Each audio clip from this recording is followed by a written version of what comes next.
How many Bigfooters does it take to screw in a light bulb?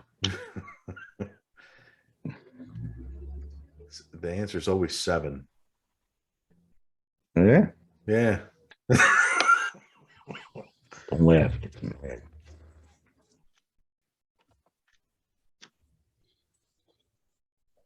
So, Nathan, how was your trip up to New York?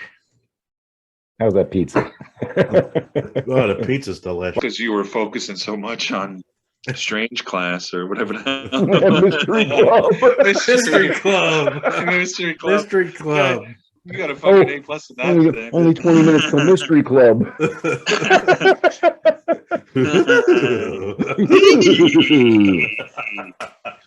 Raggy. Oh, man. Raggy. Over here. You're just jealous you didn't have one in school like that. I had the book Oh club. my God. I We am had the so book club. freaking. I swear to God, I would have been so part of the Mystery Club. I really would have. Yes, you would have. Mhm. I would have. I would have gotten an earlier start at my bigfooting. See, by And I junior got high, I was already smoking weed. I was trying to be one of the cool guys. That would have not happened. I quit band because it wasn't cool. Okay. Does anybody notice that I'm not wearing a Bigfoot shirt tonight? I got camo. Yeah, there's camo. I got the but camo. it's- All But right. I'm sporting the Truex Junior shirt tonight because this weekend is the Daytona 500, and I'm rooting for my driver. So I figured I'd go with the Truex. Well, I'm hoping that by Saturday I can put shirts in the mail, and then maybe by the next time we record, we can have Squatch Talks T-shirts. Don't mail mine. I'll save you the money. Okay. So I'm hoping to have them by Saturday, but I'm just not saying. I'm not making any promises, but it's in the works. Let me tell you. Did we mention Cool. this to Brian? He knows This about is it. the first time, I think. Okay. Yeah. I So, took the images that Eric sent me, Mhm. and I gave them to the lady that made me my expedition T-shirts. Right. Which I got it. You guys got to remind me. I got to send one to Matt. He wants one, Cool. and Caroline. yeah, for sure. They're But nice. okay, So we'll I see. did tell her. I did tell him though when she makes it, because she has to do a different rendering anyway to put it in Mhm. her software. Right. I told You him told her to leave Brian's name out. change it to real stories and encounters. I'm kidding. His face. You is are like, so funny. You are such a fucking riot, aren't you? He cracks himself up. He man. sure does. He sure does. Well, at least I laughed a lot tonight. I don't know about you Yeah? guys, but I was giggling away. I'm smiling. Where you keep fading away? Oh, you're he's hiding. I'm just, I figured I'd remove myself from the image. So after that comment, I took a timeout. Put himself in timeout. No, it's funny. It's funny though. Honestly, the only episode that we didn't have Brian with us is the least amount of views that we got, Nathan. So Yeah, what does that I tell know. you? People like Brian, okay? That's right. Yeah. Well, Far more must be handsome those- than we are. Must be those blues. Yeah, it's got to be it. But hey, it was enough small talk and banter. We can add that into the beginning, maybe. And You're listening to Squatch Talks Podcast. Real stories and real encounters told by real researchers. Sit back, relax, and enjoy the show. welcome back to Squatch Talks Podcast. I'm Eric Spinner. I'm Nathan Moyer. And I'm your co-host, Brian Spinner. Hey, and tonight we've got a great episode for you. If you recall, last week, we had our friend Kevin join us, right? And we had a great show reminiscing with some of the experiences we had with him while on expedition. Yeah, I can't wait till he's back out with us again. Indeed. Awesome. And a lot of fun. But I should be out there right now with him. It's a full moon out my window here. And the temperatures are actually pretty doable tonight. Mm-hmm. But yeah, It'd be a great night for him. Yeah, it would be. And we had a nice episode with Kevin along for the ride.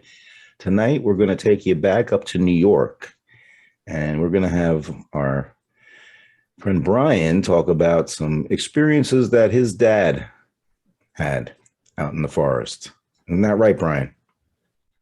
Yeah, I mean, I never knew my dad had such an extensive history, with having some possible Bigfoot encounters. Growing up, I guess it wasn't until I really got interested in Bigfoot where he had come out with some stories that I would just made my jaw drop, because I never knew the old man, had these type of encounters. So there is an encounter, or actually, there's a few encounters that were incorporated in this encounter that I had submitted to the BFRO database. It didn't actually make public, but I feel like this will be a good starting point, for us in sharing these stories, because it's all right here. So I'm just going to jump right into it, and I'm going to read it word for word here. Actually, I'll give you a little premise here. He didn't actually write this. I was sitting with him while I was writing it, and he was cluing me in on the details. All right, so here we go. I was hunting for a raccoon at night with a friend and his hunting dogs. We were halfway up the mountainside and on a trail just off the dead-end dirt road. We were hunting for raccoons, and we would send the dogs out, and they would loop around and hopefully stir up something for us to shoot at. Well, on this night, we sent the dogs out on the loop, and halfway around, they started barking and yelping, which was very uncharacteristic for them.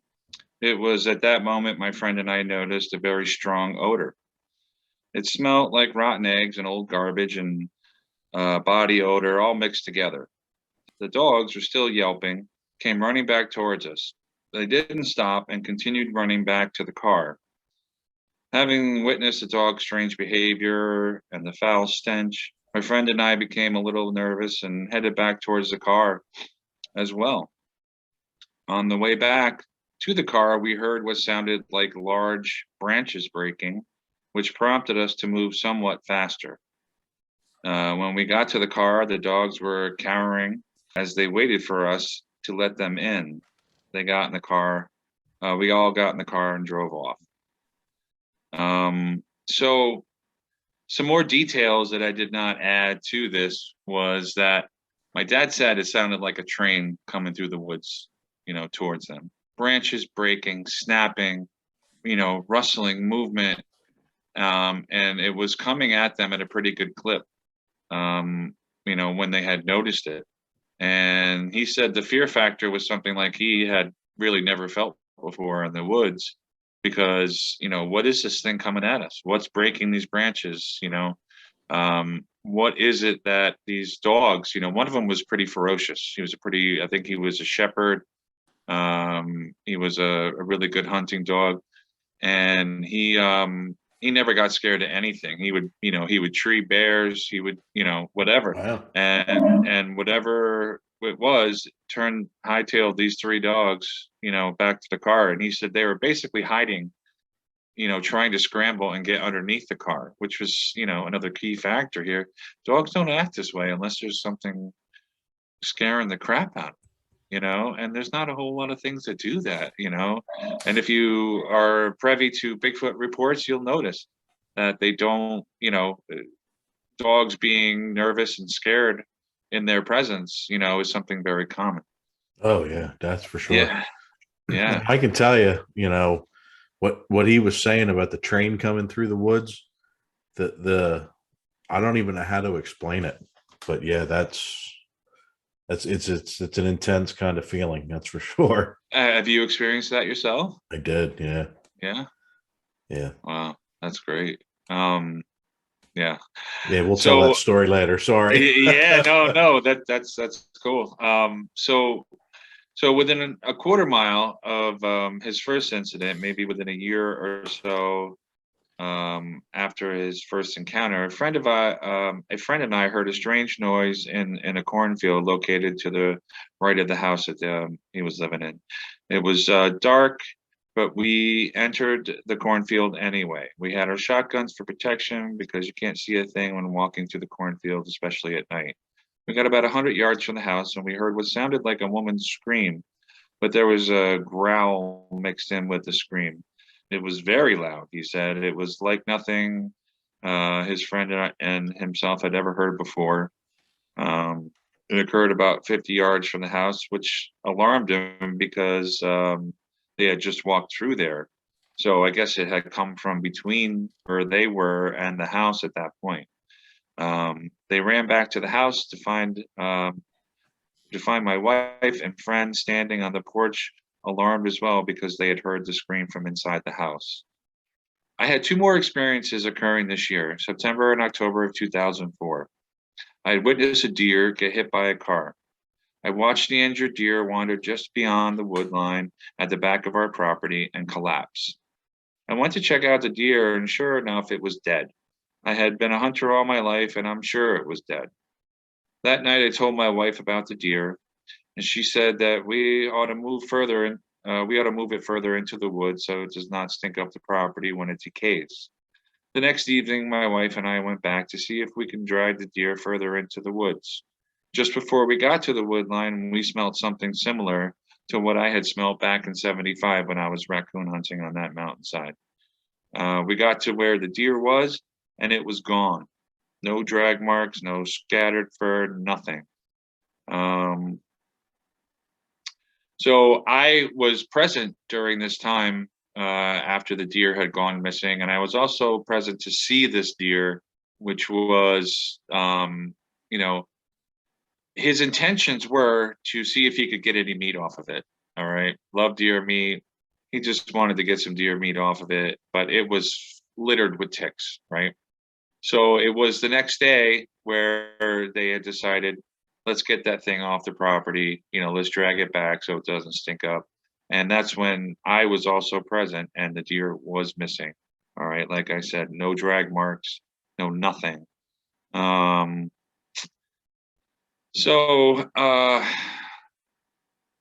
Another story that he wrote. The next month at the same residence, I was pulling into my driveway at night when I had noticed a set of eyes reflecting off of my headlights.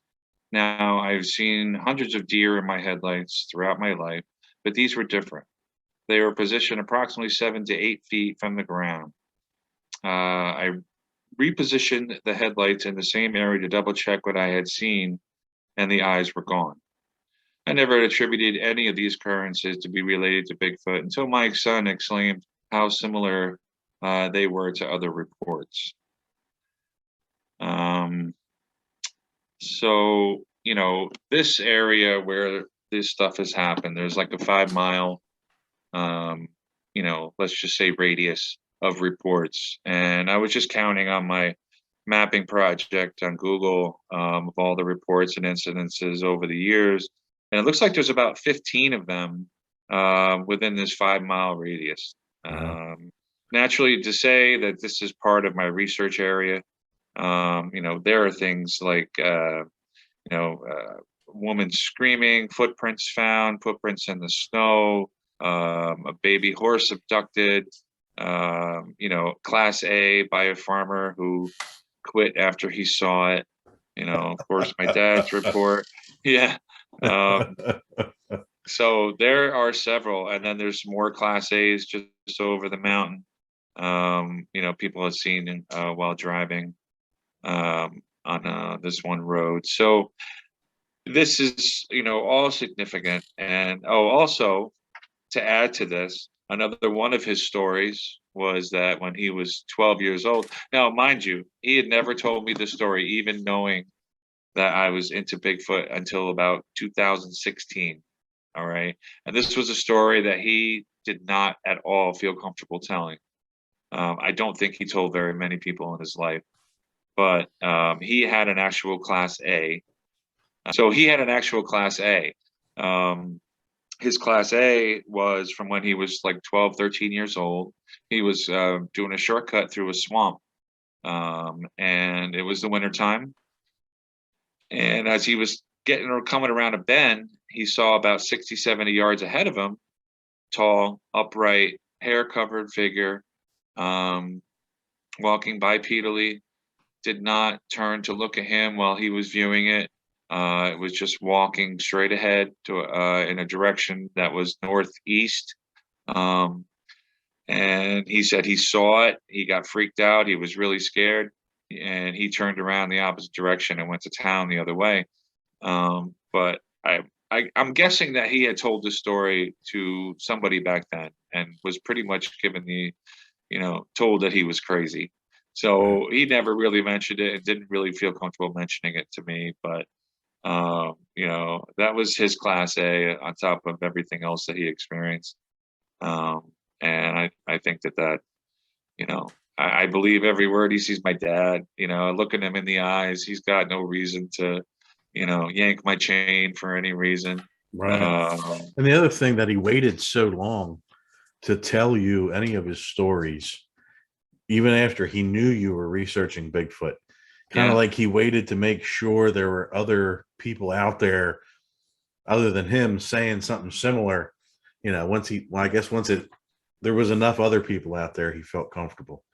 So I think, go ahead. I was going to say, I think when it comes to him, he was just so freaked out by it that, and coming from a small town where people don't talk about such things, growing up and stuff, I just think it was something like a lot of people keep to themselves, and like you said, nowadays, since Finding Bigfoot came out, people have been coming out of the closet with their stories, and more and more. I bet you there's still more out there. That's what I was going to say.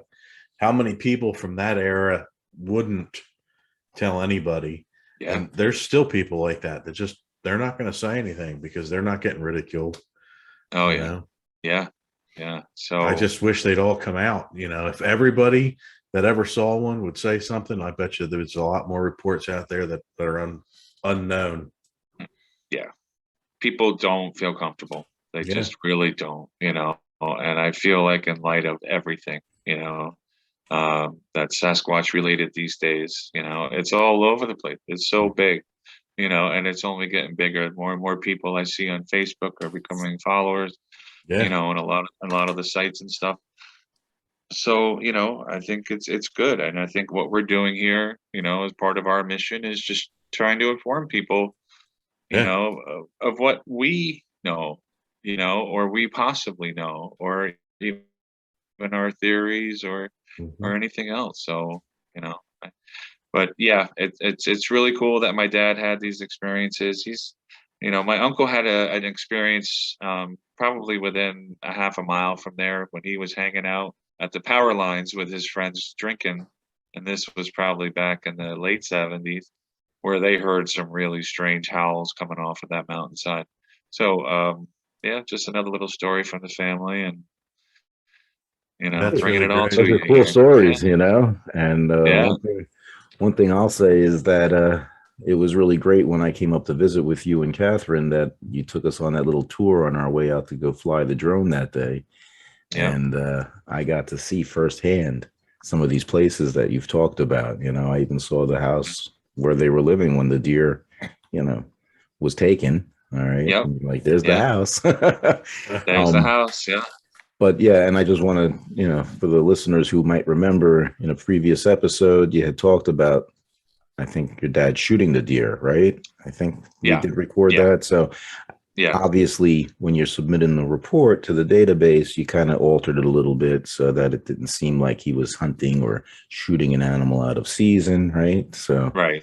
It's kind of funny though, because on the Finding Bigfoot episode that we did down here in South Jersey, the South Jersey Sasquatch episode, the guy got up after, I had told my story, and he's like, yeah, I was poaching and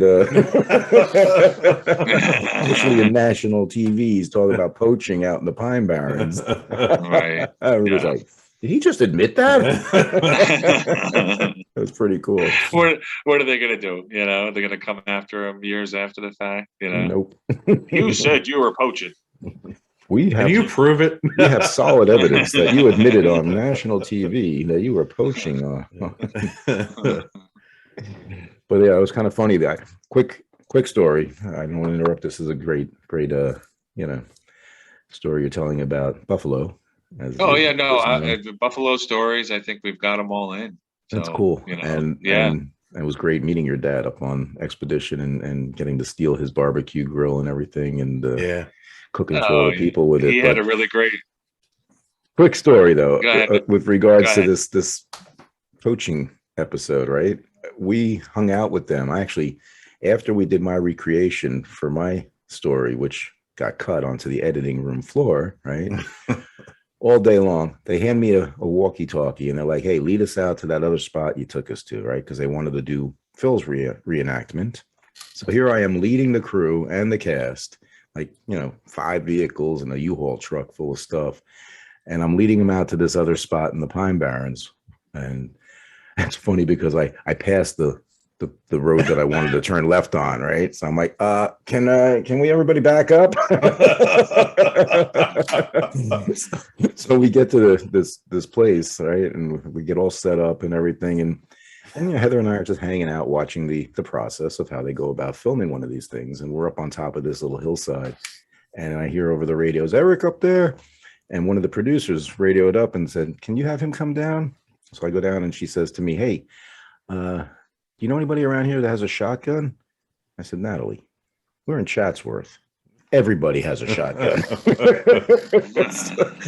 We hopped in her vehicle, drove down the block, and I got my friend Ken's double barrel shotgun, and they strapped on a flashlight onto the barrel because this supposedly took place at night. Poaching, yeah. Yeah, and so we were able to recreate his encounter with this double barrel Elmer Fudd, shotgun. It was kind of funny.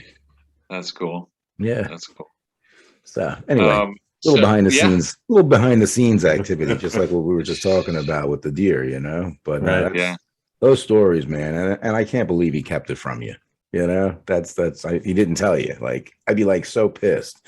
Well, exactly. You should have seen my reaction. I was kind of in shock. I was like, I've been doing this, and like the fact that you possibly, had seen one when you were younger. I said, that's the biggest story you could ever tell me, Right. So, but yeah. So, and even still, right up until his dying day, he never really felt comfortable about telling that story. And I think it's just because it freaked him out so much. He saw something that, few people get to see, and his brain just didn't process it at that young age. As I think at any age you have a hard time processing it. I've spoken to witnesses who, they've said, I see this thing and I have a hard time kind of processing exactly what I'm seeing because it doesn't fit in my database of things that I'm used to seeing. So exactly. And here in New Jersey, of course, we hear about the Jersey Devil, and that's because people's minds wrap around certain things. Okay. So when they have an encounter out in the Pine Barrens with one of these Bigfoots, they're thinking Jersey Devil, right? And that's what they say. And they tell, their friends that they saw the Jersey Devil, when I really believe they're having an experience with a Sasquatch. Yeah. Yeah. Well, even happened with me when I had the road crossing. The person I was with, she's like, what the F was that? I said, deer. Because that's what my mind wrapped around immediately. Yeah. But no, that's cool. So with your road crossing, because I don't think that's something that we've ever really touched upon. Did you said deer at first, but what changed your mind afterwards? The fact that the legs were as thick as my waist and the hair, you could see the hair flowing, and the thing was on 2 legs hunched over, running with its arms swinging at full speed. There was a lot of things that changed my mind. It was just like I said, it was that immediate reaction where I hit the brakes, I slammed on the brakes, and you just said deer because something ran across. What the F was that? I said deer because that's what I'm used to having run out in front of me coming back from the Pine Barrens, Right. Yeah. And she goes, no, it wasn't. And a little bit further up the road, there was a dead deer right in the center of the road. So that's where I did a quick U-B, came back up where we had the road crossing, and I pulled over and looked for tracks and to listen to hear if I heard anything crashing through the brush. Okay. Right. And again, the trajectory that this was running at, it would have wound up going onto some, pole lines, which is like a Squatch highway. Right. And that particular line of pole lines takes you all the way back into Wharton State Forest and to where a number of our sightings have occurred. So, yeah. And then I don't think I've told this story, right, with my road crossing. So no, that's the first time. Yeah.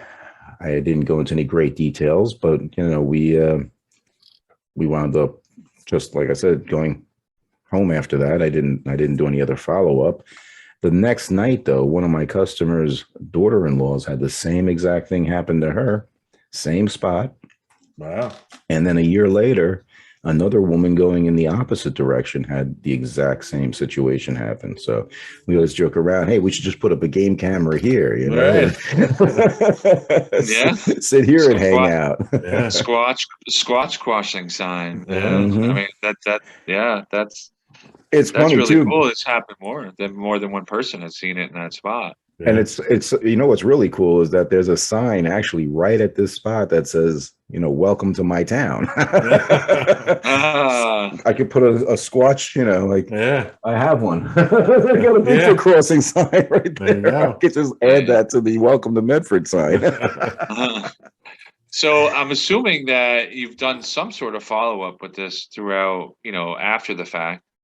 And try to see if there's any green belts or anything that you can trace this green back belt. to.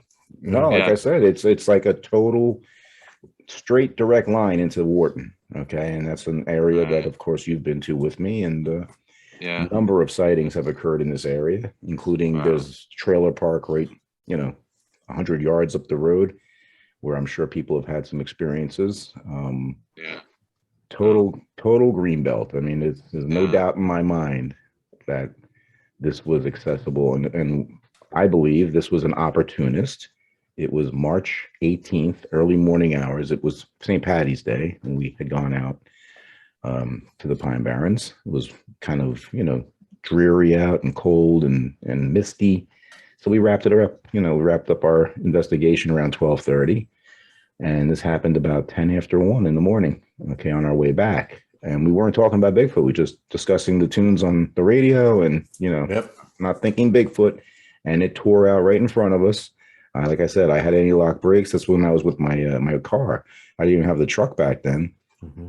I managed to avoid hitting this individual, but it kind of turned, and just as it was going in front, like looked like, oh shit, like it knew it messed up because it didn't expect me to be coming down the road at that time, I guess, but yeah, I was totally sober, even though it was St. Patty's Day. And I'll tell you what, this thing hunched over was 3 to 3.5 feet over the hood of my car. And it had like strawberry blonde hair, which matches other reports that have come in from this area. Okay. It was traveling, probably going at least 35 miles an hour. And where it came out from was a development. But there was a chain link fence on both sides of this trail. And it tore right out into the street in front of me. And I managed to avoid hitting it barely. And now, of course, I'm like, well, if I would have clipped him, I could have some of the best DNA evidence. Right. So, were you able to see it scale the fence on either side, or No, I'm saying this fence lined the trail into the development. It was like a access type of trail, I guess. It was a dirt road that came out onto this road, which is kind of a busy road usually, but at 10 after 1 in the morning, it's pretty desolate. Mm-hmm. Yeah. And this trail goes right all the way into the development. It came straight out, and there's chain link fences on both sides, so it didn't have to scale anything. It just came tearing out right in front of us. Gotcha. Oh, and the funny thing is, she had a bottle of water between her legs, right? So when I slammed on the brakes, she slid forward. The water sprayed all over, and that's when she went, "What the F was that?" And I went, "Deer." No, it wasn't. So when we did the recreation for Finding Bigfoot, we had a person in the back, right? And we had one of the other camera people filling in as my friend. And she actually put on like waterproof pants, and she had the water and everything. We did the full recreation. Okay, did like 10 trips up and down the street. Bobo interviewed me and got the story, and it's kind of funny. He was off his game that day, and so I was like, at a certain point in the interview, I said, "Hey, Bobes, this is the part where you say, hey, I think you saw a Sasquatch. Welcome to the club." You know. Yeah, and that was the point where they decided to edit you out. That's probably what happened. Steve, the producer, was probably like, "Hey, get this guy out of here." But he's better than the other talent. It was funny because he actually did say to me, "No, you're pretty natural in front of the camera." I said, "Wow." But no, and we were watching it here. We'd had like, you know how we do like some live things, right? Mm-hmm. We're all excited. So I had Art and Gina, who was the science teacher that was on the episode, and me and Heather were all here watching it. And halfway through, she looks up at me and she says, "They cut me out." I said, "Honey, they cut me out." I spent 2 weeks with these guys, helping them set up and get all their witnesses and the locations and everything, And I was like, they cut me out. They left Gina in because, Renee and Matt were kind of like going back and forth, and they were trying to, debunk it, right? But hey, it's cool. That's how it works in Hollywood, Yeah, it does. It does. I had my own experience too with finding Bigfoot, and I didn't make the cut myself. No, I know the feeling. He probably said Spinner. I remember that name. Another parallel. Cut it. Cut it. It's funny, Brian. He did that to me when we were out there filming. He went, Spinner. I know that name. I said, "Yeah, you're thinking about another guy." Because I had gotten, if you recall, I'd gotten booted out of the organization, right? And right. And I was, no fault of mine. I was like guilty by association. However, but I obviously, did something right, because after we helped him out, he texted me the night that they were airing it. And he said, "Oh, Spinner, that sucks. I didn't realize you got cut." He goes, "But there's only 44 minutes in an episode." So I said, "Yeah, I know how it works, man." Mm-hmm. I said, "But hey, at least to make up for it," I said, "you can reinstate me." And he did. He did. Oh. I want to get back to your stories that you told about your dad, right? William is his name. Yeah. Okay. Yep. And I feel privileged and honored that I had an opportunity to meet him and hang out a little bit with him. That's right. And unfortunately, he is no longer with us. So we're dedicating this episode to William Buffalo Spinner, right? And hey, those are some great encounters. And it's a shame that he didn't, you don't have those reports published, but we can resubmit them, obviously, and maybe get them up on the website, Yeah. Yeah, most definitely. I think, again, it goes back to what I had talked about with a report that I had worked on from a previous investigator, who did not get it submitted because there were multiple reports. Right. And at the time, Matt was feeling that people wouldn't believe it because there was too many different stories, and he wanted it to sound credible. Right. So he's tight with the classifications, but I think he's being a little more loose in what he's airing. Right. Well, I mean, about like multiple stories, you know what I mean? And that was the major hang up that prevented this other one from getting published. And I just felt it was too good not to get it on, Right. So I recontacted the witness, who I was able to speak with. I got his permission to go forward with it. The other investigator who started the report was no longer active, and so I made some changes and resubmitted it, and it's now on our database for people to read. So there you go. Cool. Well, that's just what I'm going to do with this report, and I'll add the Class A to it. Mm-hmm. See if we can, definitely get some more out from New York. So those are some cool encounters that he experienced, and again, I got to actually see every spot you talked about when we were driving that day, and we were on the radio. Remember, we took our radios with us, so we could keep in contact. You're like, hey, he was giving me the $5 tour, Mm-hmm. On the right is the mountain where he was coon hunting, and there's the cornfield, and there's a house that the deer got. Yeah, you guys could have been perched on top of my roof in your lawn chairs, getting the whole experience. But one thing I wanted to add it, another significant encounter was probably about a half a mile to 3/4 of a mile just north of where my dad had his Class A when he was younger.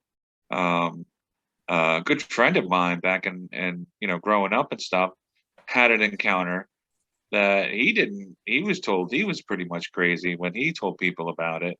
But it was just north of where my dad had his. It was following the swamp north, which led to a lake. And just on the northeast side of that lake, he was walking to the lake one day.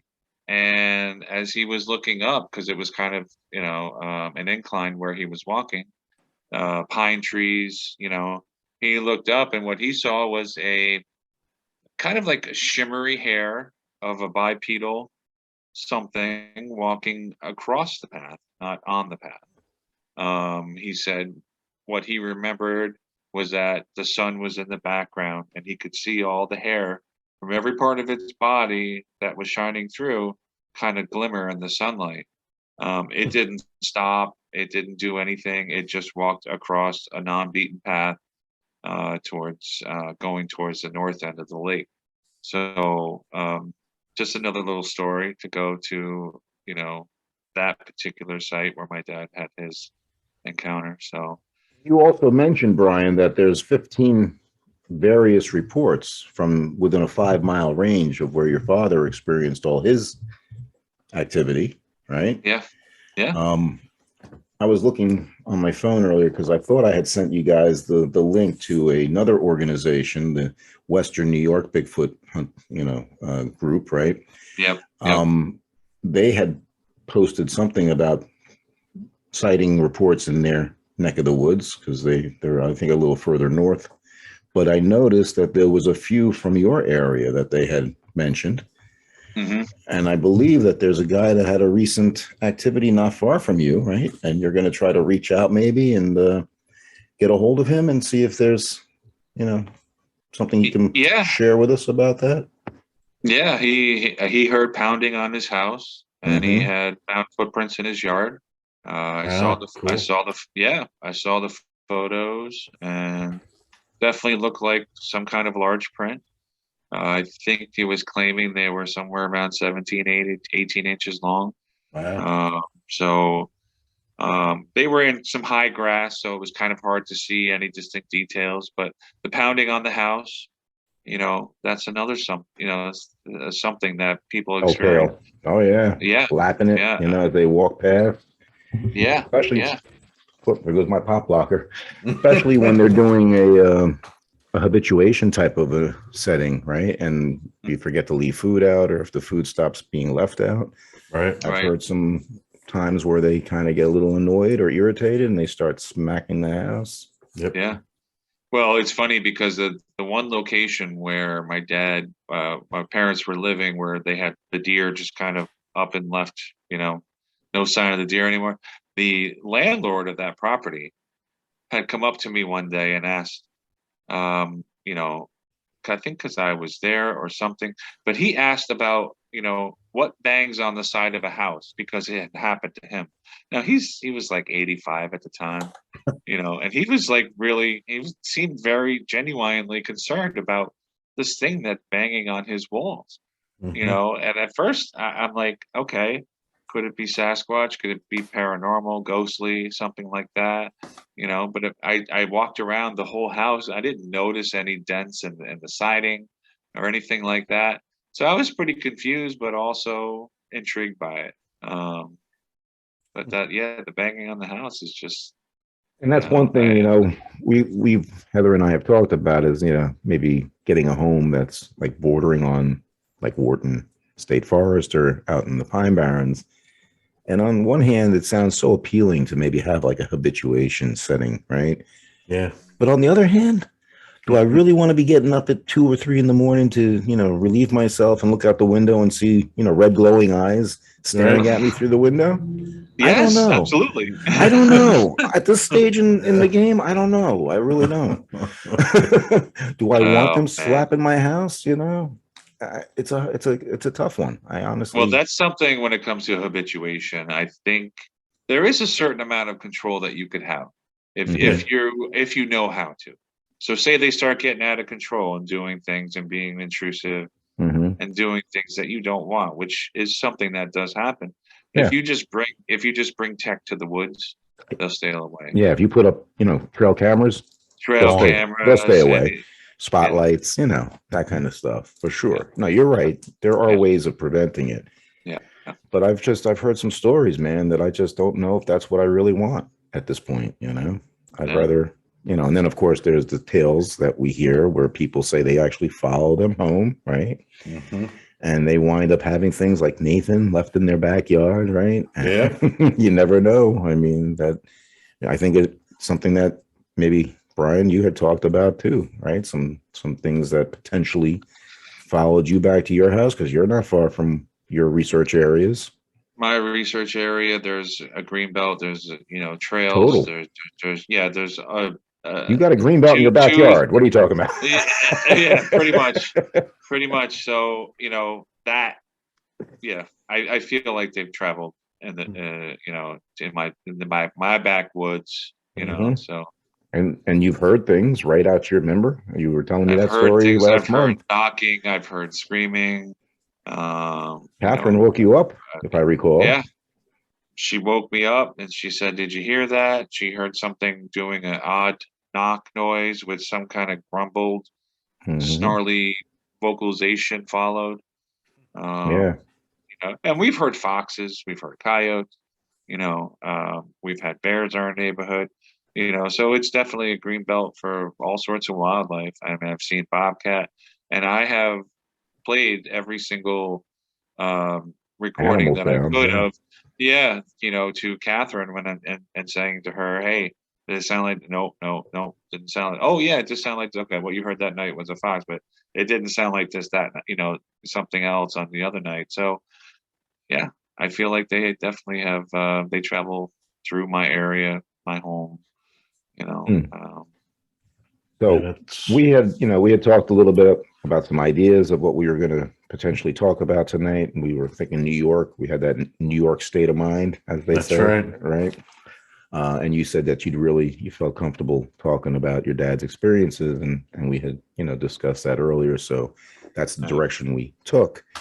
Nathan and I also had discussed potentially talking about your New York expeditions that we did a couple of years ago, where we had some cool activities. So maybe we'll bring that up next time and tease a little bit more into some of these paranormal parallels also, because we're kind of gearing up to get into some of the woo, as I call it, right? That's right. Yeah. That's another foreboding area of research. As some people I just think we got to talk about it. I think the more you talk about it, at least we can figure out, if it's connected or not. That's what I think. Are we experiencing the same thing as other people experiencing? From what I see on social media, there's a lot of people having very similar experiences to parallel, these paranormal parallel.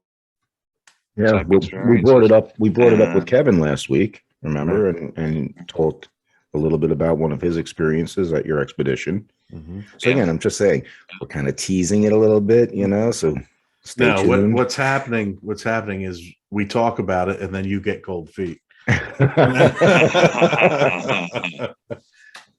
Mr. Flesh and Blood. It's a sensitive subject. I know it's going to cause controversy, but I don't prove me wrong. That's what I want.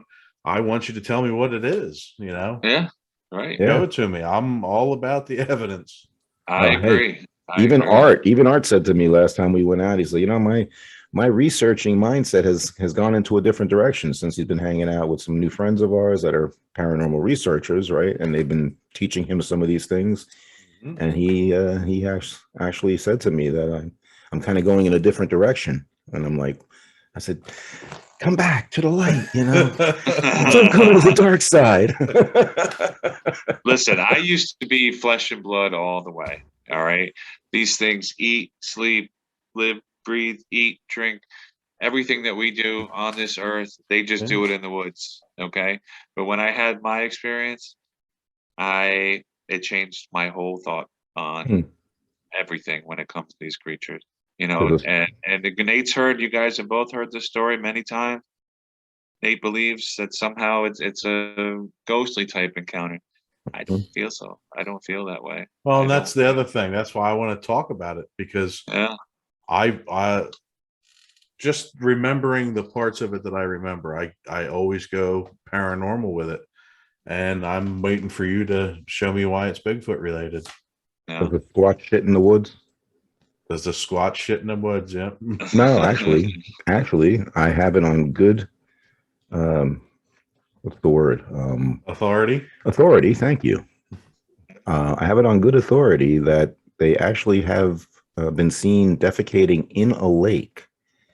Now, that would be pretty intelligent if they were trying to conceal their whereabouts or DNA evidence, that sort of thing, for them to go out into a pond or a river to defecate.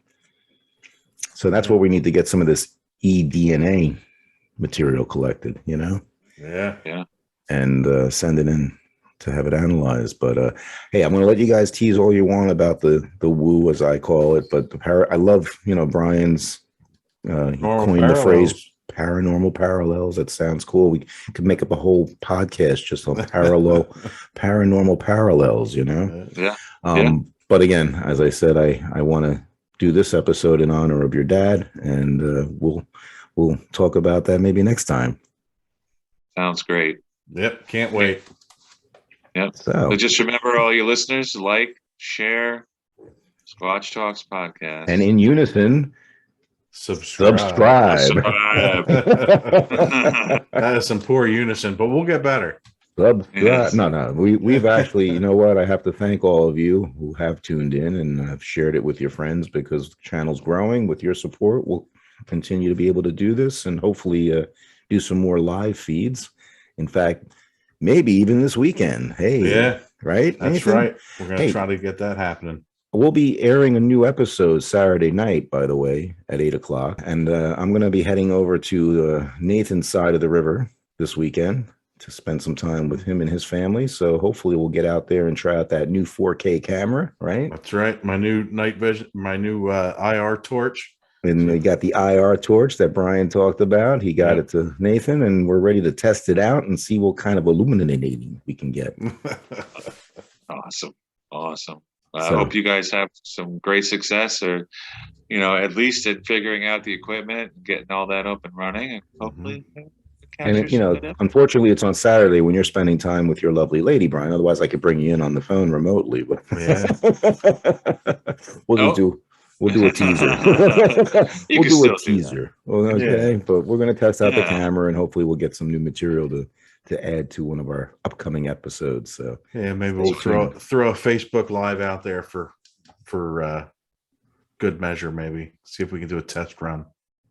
Yeah. Cool. So thank you everybody for listening and tuning in.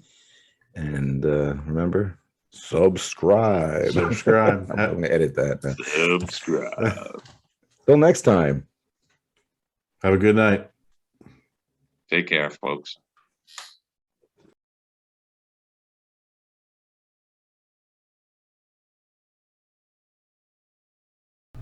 Thanks for checking out this episode of Squatch Talks Podcast. Don't forget to subscribe, follow, and give us a like, and stay tuned for more exciting stories on Squatch Talks.